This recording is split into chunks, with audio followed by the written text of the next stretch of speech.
Hello subscribers, welcome back to the Jack Chapple Show. What we're talking about today is buying bonds. You're buying into the bond market, pros and cons, when you should buy them, do I buy them, stuff like that and so on. So first of all, the first thing I want to cover is actually what is a bond? What is a bond? Well, a bond, I've been saying that word a lot, bond, it's essentially a loan. When you are buying a bond of any sort, there's actually two types, but when you are buying a bond of any sort, you are essentially loaning out your money to one of two things for the most part. You're either loaning out the money to corporations, to a corporation, so a corporate bond, or the government, some sort of government. Now there's some, kind of subcategories to this. I mean, there's financial institutions and creditors and so on, but generally you're lending your money to a corporation or a government. So I'm guessing Apple, you can buy Apple bonds potentially. You can buy federal bonds. So you can, if you live in the United States, you can buy United States federal bonds. You can buy, if you live in California, you can buy California bonds. You can buy, if you live in whatever, Los Angeles, you can probably buy Los Angeles bonds. So there's municipal ones, there's state ones, there's federal ones, different countries, not just the United States, most countries around the world have some sort of bonds. Okay? And so that's what you're doing. So when a company says, hey, you're going to get a 2% yield on this bond, what does that mean? When you're getting a 2% yield, it essentially means that they are going to pay you back 2% on your money every single year that you hold the bond. That's what it means. So if you put in $1,000 into a bond and you hold on to it for 1 year and it's somehow a 2% yield, which doesn't happen, we're going to get to that in a second, then you would be getting about $20 in return from that bond at the end of 1 year. That's what a bond is. You are lending money to a corporation or a government who's going to pay you back an additional sum when the bond reaches maturity. Okay? And so there are different lengths of bonds. They usually range from 1 year, some are even a few months. Some can be a few months to 30 years, I think is the longest common one that I've seen. Okay? And so that's what a bond is. Now I'm glad that we got that out of the way, all the boring stuff. Now we're going to get into some pros and cons here of buying bonds. And do I do it? So we're going to start off here with the pros. We're going to start off with the pros. So let's see here. What do we got? So what it's good for is it's usually guaranteed money. It's usually a guaranteed return. So if you're buying a bond from the United States of America, right? That's the most common bond out there, I believe. Then you're guaranteed to get your return back unless the government fails. Unless the US government fails and runs out of money completely, which isn't going to happen. So it's essentially guaranteed. So versus stocks, a company could go, even some of the biggest companies in the world, Amazon and Google, you can lose money over the course of 5 to 10 years if the company does something poorly. But however, just because America is not going bankrupt, you're guaranteed to get that 2% or whatever return per year.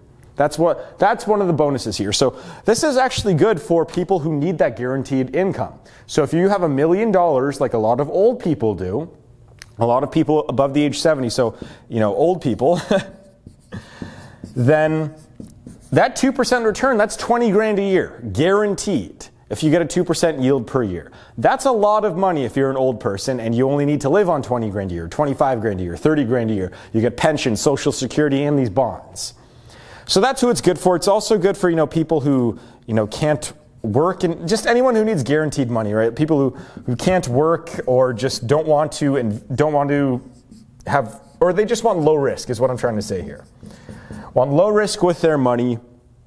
And so usually it's guaranteed for the most part. However, as I said, there are some bonds which are not guaranteed. If you invest in a corporation that goes bankrupt, you may not get your money back. There's Venezuela, for example. There's Venezuelan bonds that have, a 10% yield every single year, but Venezuela is running out of money. They're out of money right now. They have 2 months left of money before the economy collapses, before they politically collapse. Oh, that was a tongue twister there. My bad. I've never had a mess up like that. That's really weird. So anyways, they are guaranteed generally if you're with a developed country, established, United States, UK, Canada, so on. But in some other countries, Venezuela, even like China, a lot of South American countries, developing countries, they're not guaranteed. But for the most part, most people just put them in the United States federal government and they have guaranteed money. So that's what it's good for. And it's also better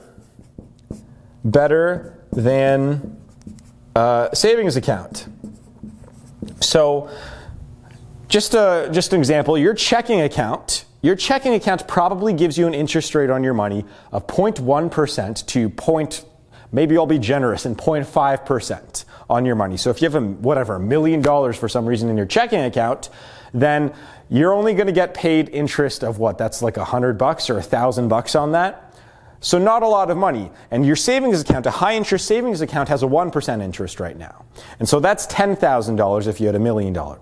So just by putting this in a bond that pays 2%, you're getting $20,000 versus $10,000 in a high interest savings account, or like even a few $100 or $500 in a checking account. That's what I'm trying to say here. So you get a better return than you would just having your money in a checking or savings account.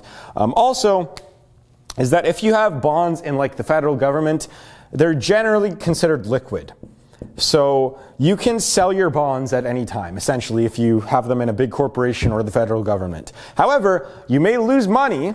You may lose money because the value of the bonds will change over time. So you can sell them at any time. They're very, very liquid. However, sometimes you will lose money from doing that. Sometimes you will gain money from doing that just based on what the interest rates are. Okay? And so that's another pro here. You can sell them at any time you want. You can buy them at any time you want. All right, so we're going to move on to some of the cons here, actually. So I don't know if we're going to have enough room here on the camera. I'll try my best. Maybe I'll try and put it on one line here. But the cons. Here are some cons. I've been saying the numbers, 2%, right? But here, I'll just say low yield. Okay, so the current 5-year Treasury bond for the United States, which means that you have to loan your money out to them for 5 years, is 1.93% yield per year. That's just above inflation right now. You are essentially not making any money just by putting your money in the bonds. That's what I'm trying to say here. Okay, in the current 10-year, so if you loan your money out for 10 years, you'll get a 2.3% return per year.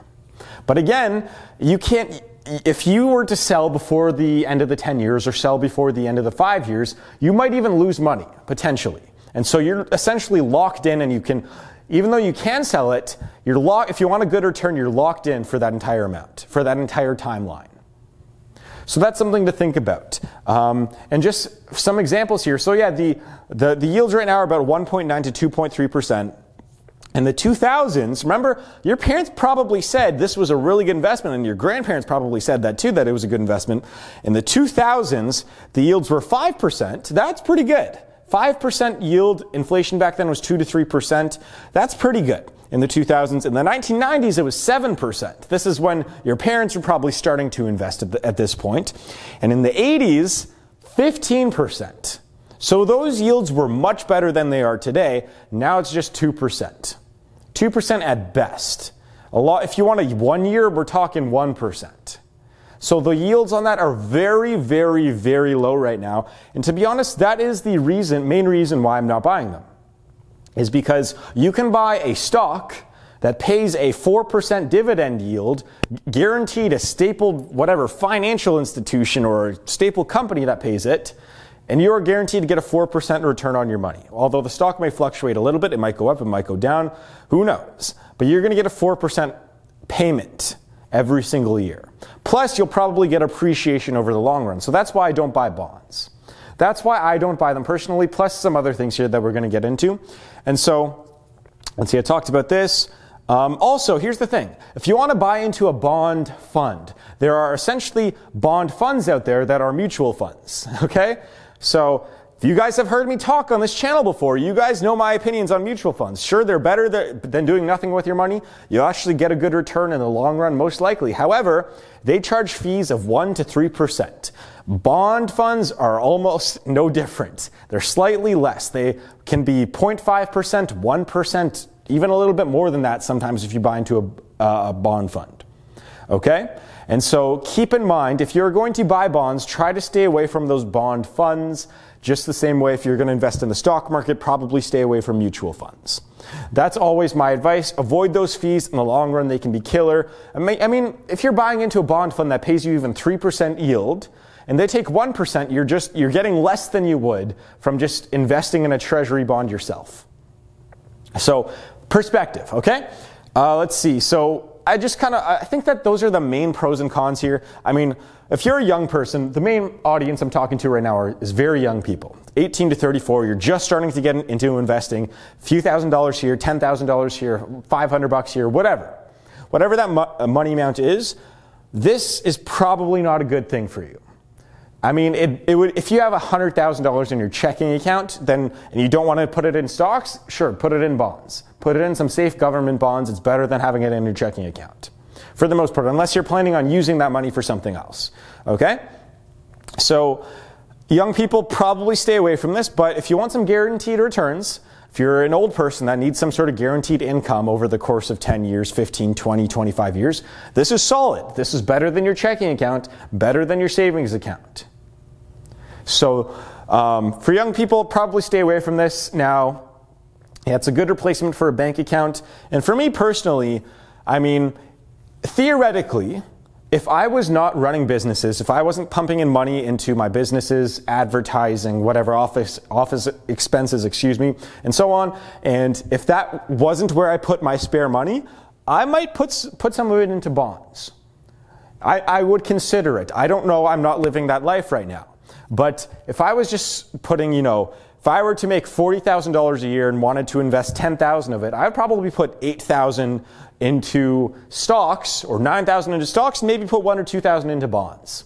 I would consider doing that. But however, that $1,000 or $2,000 for me, that would go towards stuff like right now would go towards office supplies, advertising, whatever, building new products, right? Getting new equipment for this stuff, paying rent, paying leases, paying, all the stuff that I need to run a business. So that's just my personal opinion on bonds, and hopefully I covered some of the pros and cons. These are my thoughts on bonds. What do you guys think of them? I think that my opinion is just kind of the generic young person way to look at bonds. I know you got a lot of people out there like Kevin O'Leary who's like, government bonds are the way to go a lot of the times. Government bonds and financial institutions are the way to go. Now, Kevin O'Leary, a large portion of my financial strategy is actually based on his. Where he buys government bonds, yes, that's true, and he buys a lot of dividend-paying stocks. So I would probably follow his strategy, actually, but he talks about bonds in a lot higher fashion than I do, I guess. I just prefer dividend-paying stocks because they can appreciate over time for the most part. Now, you got to watch out. I'm not saying go out and buy dividend-paying stocks instead of buying bonds, okay? For the most part, I am.